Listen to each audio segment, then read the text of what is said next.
తెల్లని పాలధారలల్ల పల్లె తెల్లారుతుంటదిరా గుళ్ళోని గంటలు కాడెట్ల మెడలోన జంటగా మోగుతూ ఉంటాయిరా నాగలి భుజాన పెట్టుకుంటే దోస్తులు చెయ్యేసినట్టేరా కొట్టు గోదా పక్కన ఉంటే కొండంత బలగం ఉన్నట్టురా చల్లగాలి మోసుకొచ్చెరా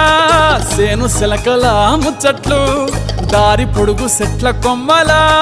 రాలుతున్న పూల సప్పట్లు గట్టి మోపులు కాల్వ గట్టులు చెమట సుక్కల్లో తడిసిన ఈ మట్టి గంధాల పల్లెటూరు దీని తీరే అమ్మ తీరే